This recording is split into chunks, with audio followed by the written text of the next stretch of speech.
But someone who would know a lot about the situation on the ground in the North Sentinel Island is Commandant Pravin Gaur, retired from the Coast Guard. Thank you so much, Commandant, for joining us. And let me just tell you briefly why he is in a unique position to tell us what it's like. He actually flew and brought out from the island the body of one fisherman who died over there and was buried by the Sentinelese, killed, I believe. And the other body you could not retrieve. Let me go straight to the Commandant. And, Commandant, could you please describe for us what is it that you saw back in 2006 when you tried to get those two bodies of the fishermen out? Yes, ma'am.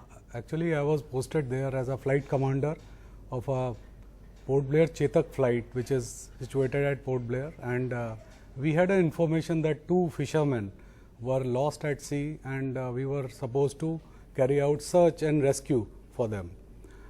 We had taken off and found that the boat was stranded along the sides beach of North Sentinel Island, where there was no trace of the fishermen. So when we had gone down to make a search by the helicopter, the tribals, who are very ferocious, they started attacking our helicopter with bows and arrows. So we have to make a kind of gambit, and we landed some 1.5 kilometers away from them. And the moment we landed our helicopter there, we were attacked by them. They all ran towards us. So the way it was, like when they were very near to us, we again took off and landed near to the boat. And it is that time when I noticed that there was two sand heaps, and one of my air crew diver, who was very fast enough to dig out those graves and find out that the bodies were lying inside the graves. But to take out the bodies, it takes time, because they were bare hand, they were making the bodies come out of the sand. It was a difficult task. And these people, tribesmen, they were again running back towards the helicopter. So finally we could not take out the bodies, and we have to come back. But again, next attempt we did, the same gambit didn't come to, because we went there, they split into half parties. One was near the boat where the bodies were lying, and another came to the helicopter. So it is like in the second attempt they knew our tactics. So they are not very simple tribal men. They know how to hunt, basically, good hunters. And it is obviously hugely intelligent. I mean, imagine, yes. Commandant, they have survived Yes. for 60,000 years. Yes. So obviously they are extremely intelligent. They know how to defend themselves, and they did just that. Can you sort of clarify for me, did you manage to retrieve even one of the bodies of the fishermen who were buried there? No, ma'am, we could not, because of the time shortage, and we were not allowed to open any kind of fire on them.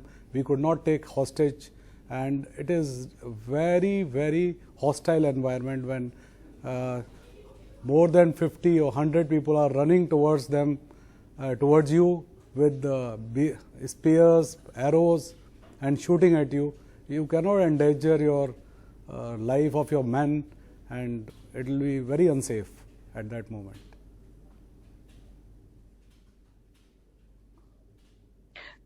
So how many of you had actually gone across? There was you and how many crew members in your helicopter? Yes, ma'am. I was the captain of the aircraft. We have one co-pilot, Deputy Commandant Bisht at that time, and two aircrew divers, Rajesh Kumar and Pradeep Kumar, who were instrumental in digging out those sand graves and ensuring that two bodies were there.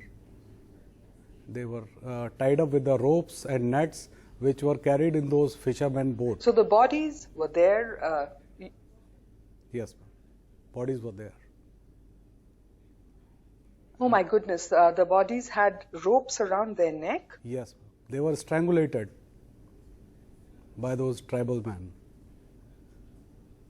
That means they were caught alive by them. Right, and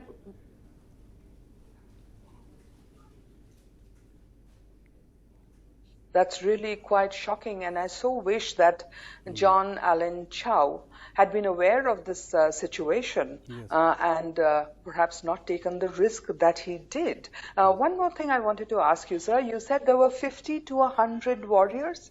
Yes, ma'am, more than maybe 50 to 200, because you cannot count in such a situation where you are running and you are saving people.